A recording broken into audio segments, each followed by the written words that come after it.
दोस्तों नमस्कार। दुनिया तो ये मानकर चल रही है कि मस्कट में से जो भी बातचीत के बाद परिणाम निकलेंगे उसके बाद या तो युद्ध होगा या शांति होगी।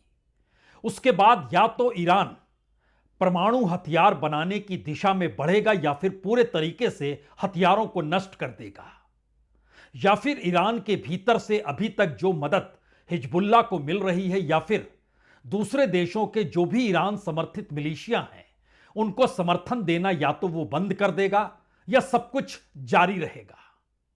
कमोवेश यही स्थिति मस्कट में दूसरे राउंड की बातचीत के बीच भी यही सोच के साथ निकल कर आई।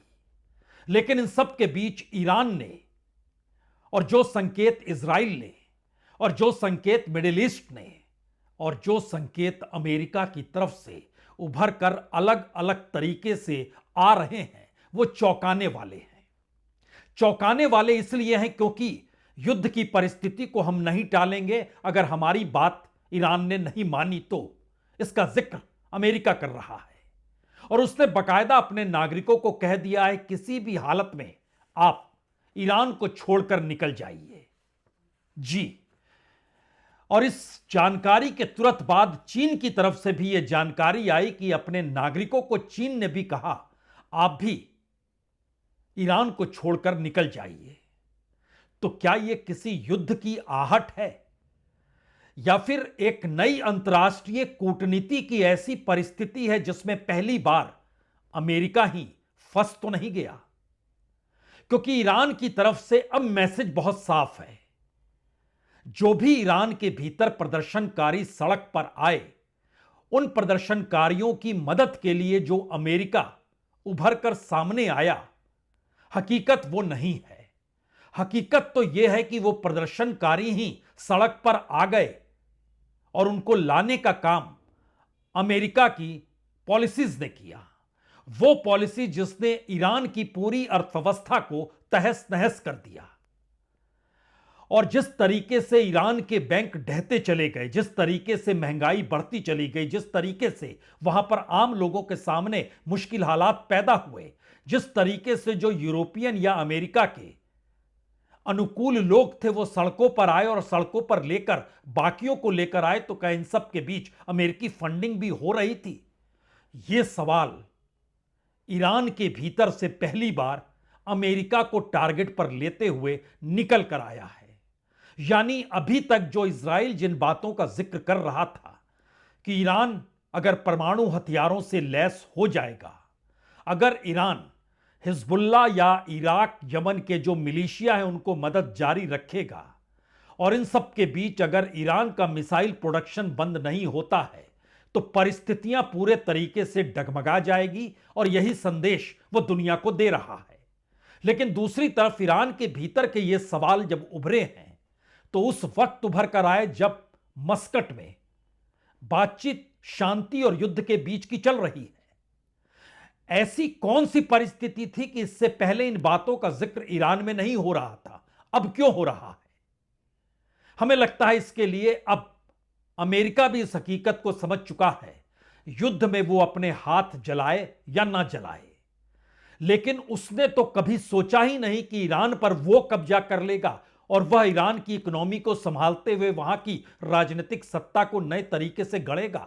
बिल्कुल नहीं। जो नई राजनीतिक सत्ता आएगी उसके पीछे वो खड़ा नजर आएगा। यही मैसेज खामनई के खिलाफ अमेरिका कर रहा, इसीलिए खामनई अमेरिका के टारगेट पर। और इन सब के बीच खामनई बंकर में, जिनके पास पैसा है वो पैसा निकाल रहे हैं, इस बात का जिक्र अमेरिका कर रहा है। अमेरिका ने कितना पैसा लगाया ईरान के भीतर, इसका जिक्र भी अब जब बातें निकलकर आ चुकी है तो अमेरिका भी कहने से घबरा नहीं रहा है, वह भी खुलकर सामने आ गया है। यह मैसेज है क्या? युद्ध और शांति के बीच का मैसेज है या फिर अमेरिका को यह लगते रहा कि दरअसल खामनेई की सत्ता अगर खत्म होगी तो इसके बाद वाली सत्ता वहीं के लोग संभालें और उन्हीं के जरिए जो भी नेतृत्व उभर कर आएगा उसको वो मदद करेंगे। यानी अपने तौर पर वह ईरान को संभालने नहीं आ रहे हैं, क्योंकि यहां तो अमेरिका को ग्रेट बनाने के लिए दुनिया भर से जो टैरिफ की वसूली हो रही है उसमें रुकावट आ जाए, युद्ध की दिशा में कदम बढ़ जाए। अमेरिका की पहचान तो इस दौर में, अमेरिका ना कहें, ट्रंप की पहचान तो अपने तौर पर युद्ध को रुकवाने की है। फिर वह युद्ध में कैसे कूदे? यानी दो तरफा परिस्थितियां क्यों होनी चाहिए? शायद इसीलिए जो अमेरिकी ट्रेजरी के सेक्रेटरी स्कॉट बेसेंट हैं, उन्होंने दो बातें कही, खुलकर कहनी पड़ गई। पहली बात तो सबसे बड़ी यही थी कि ईरान में जो डॉलर की कमी पैदा हुई उसके पीछे अमेरिका है। वहां के बैंक ढह गए, पीछे अमेरिका है। वहां की मुद्रा बुरी तरीके से गिरती चली गई, पीछे अमेरिका है। महंगाई विस्फोटक स्तर पर पहुंची, पीछे अमेरिका है। और ईरानी जनता सड़कों पर उतर आई। इन बातों का जिक्र ट्रेजरी सेक्रेटरी स्कॉट बेसेंट कर रहे हैं। सुन लीजिए एक बार। Treasury, and what we have done is created a dollar shortage in the country. At a speech at the Economic Club of New York in March, I outlined the strategy. It came to a swift and I would say grand culmination in December when one of the largest banks in Iran went under. There was a run on the bank. The central bank had to print money. The Iranian currency went into free fall. Inflation exploded, and hence we have seen the Iranian people out on the street. We will continue monitoring all the partners, all the Iranian partners. The good news, Senator, is that we have seen, and we can see it with. तो क्या वाकई Iran को पूरे तरीके से अस्थिर करने के लिए अमेरिका पॉलिसी बना रहा था? पेंटागन में अलग अलग तरीके से ईरान की घेराबंदी हो रही थी। इजराइल उसी तर्ज पर खड़ा हो रहा था। महत्वपूर्ण इसके आगे की कड़ी है, क्योंकि इन सब के बीच जो ट्रेजरी सेक्रेटरी स्कॉट बेसेंट है वो यही नहीं रुकते हैं। वो कहते हैं कि दरअसल इस वक्त ईरान की लीडरशिप को लगने लगा है कि उसका अंत करीब है, इसीलिए बैंकों से वह देश का पैसा निकालकर बाहर भाग रहे हैं। यानी ये एक अच्छा संकेत दुनिया के लिए है। अब इसका दूसरा हिस्सा शुरू हो उससे पहले जिन बातों का हमने जिक्र किया उसे सुनिए।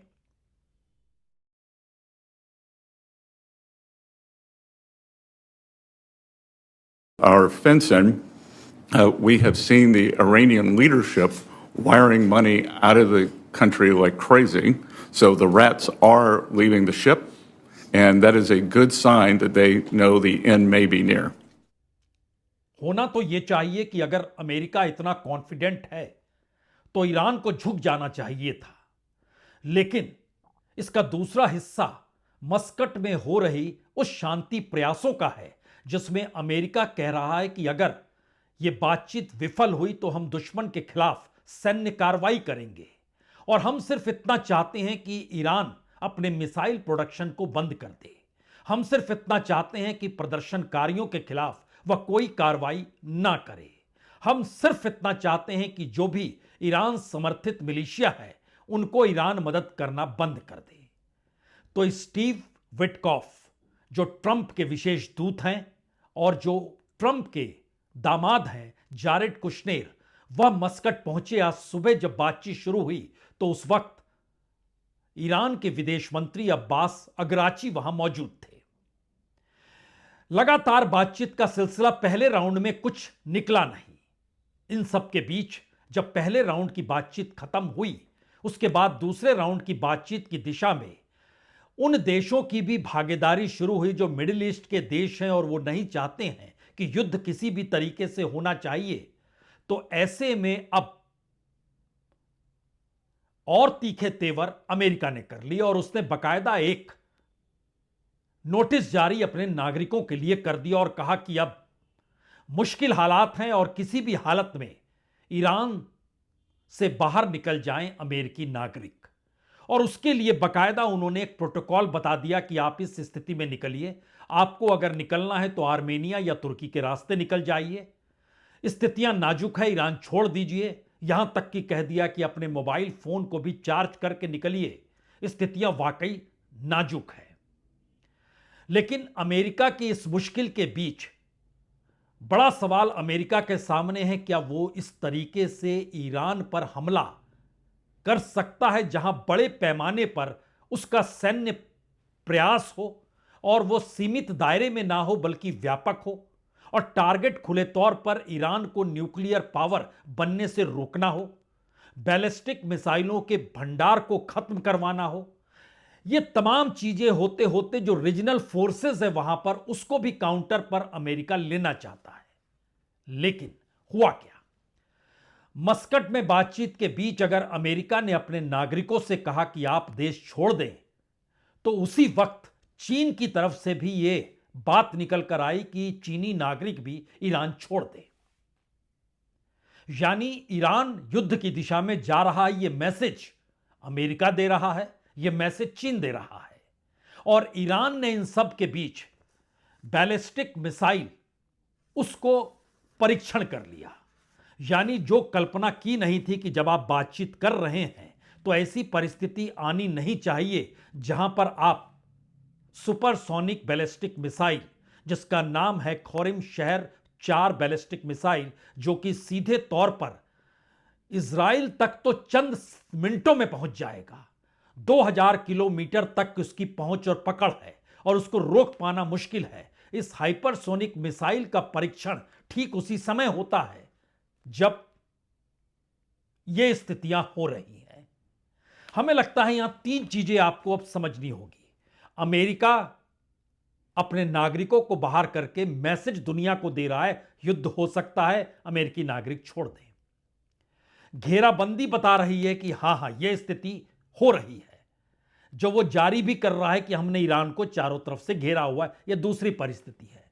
तीसरी परिस्थिति है, ईरान मैसेज दे रहा है बैलिस्टिक मिसाइल का जो सुपरसोनिक है, उसका परीक्षण करके मैसेज दे रहा है हम तैयार हैं। और इस तैयारी का मतलब यह है कि आपने अगर कुछ भी हमारे खिलाफ अनुचित मांग की, अनुचित कार्रवाई की सोची, तो हम खुद का बचाव करेंगे। यानी उसने दुनिया को मैसेज दे दिया कि दरअसल ये जो परीक्षण हो रहा है ये अपने बचाव के लिए हो रहा है। तो इन 3 तस्वीरों को एक साथ देखिए। पहली तस्वीर, अमेरिका का नागरिकों से कहना कि आप छोड़ दीजिए। दूसरी तस्वीर, चारों तरफ से घेराबंदी ईरान की। तीसरी तस्वीर, ईरान के सुपरसोनिक मिसाइल की।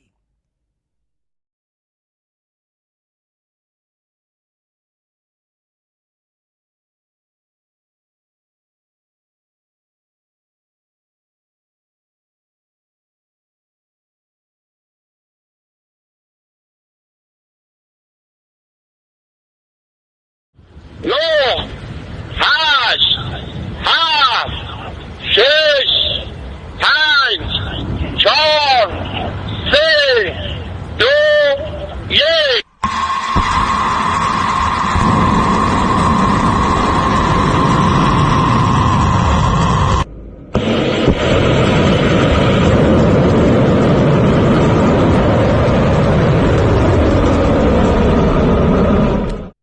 यानी बातचीत की टेबल पर ईरान की मिसाइल खड़ी हुई है। बातचीत हो रही है कि आप अपने परमाणु हथियारों को खत्म कीजिए, मिसाइलों को खत्म कीजिए।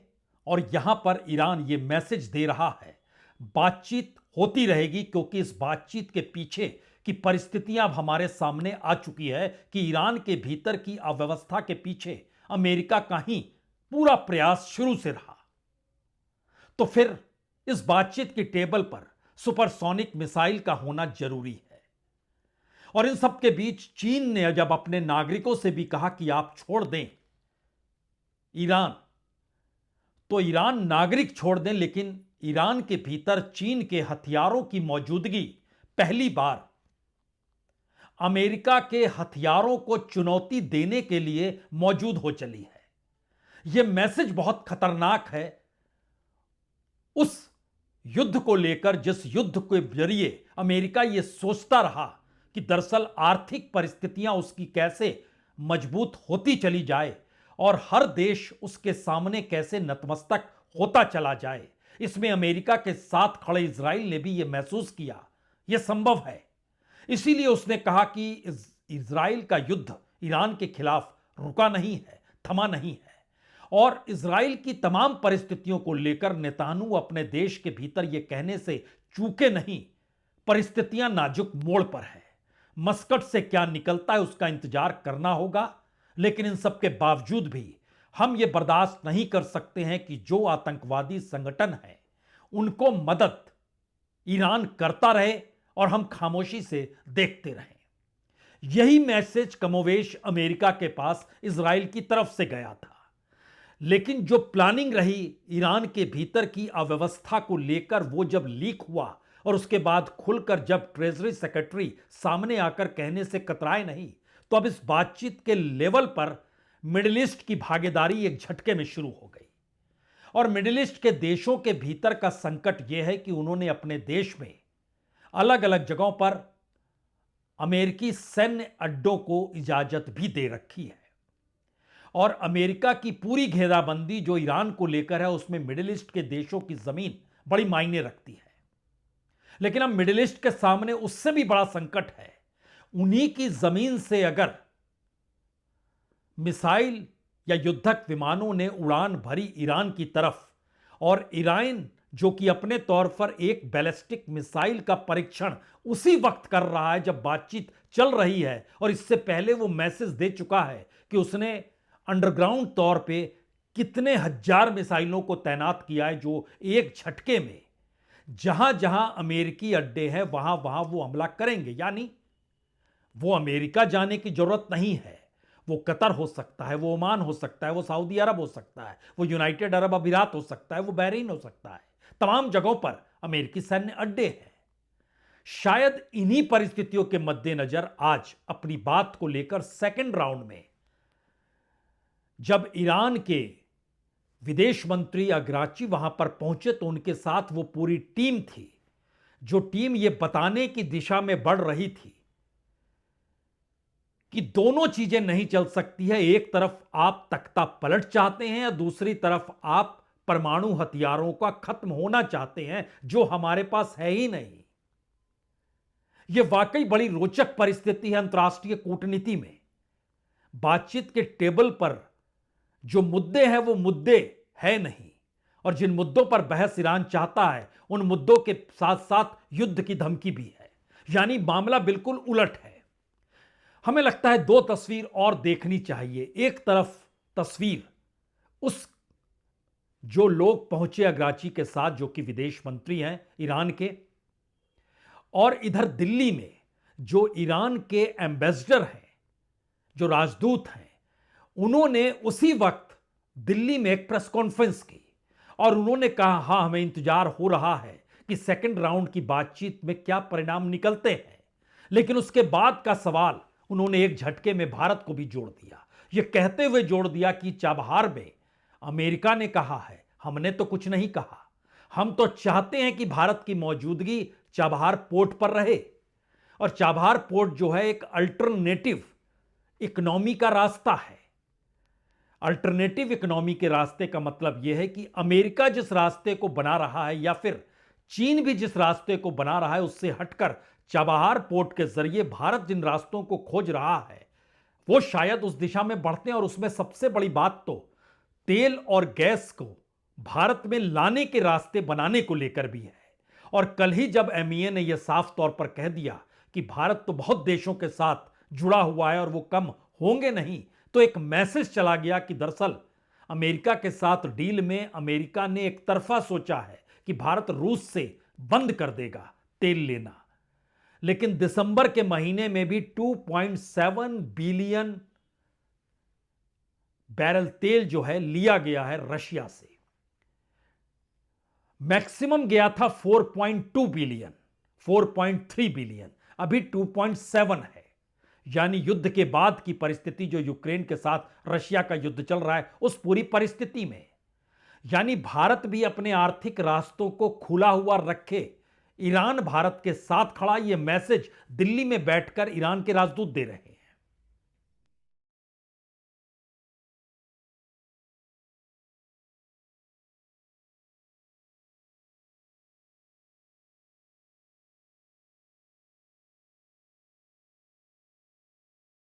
You know that we are on the negotiation now, and we started the second round of the negotiation, as I heard from the relevant institutions of our foreign minister.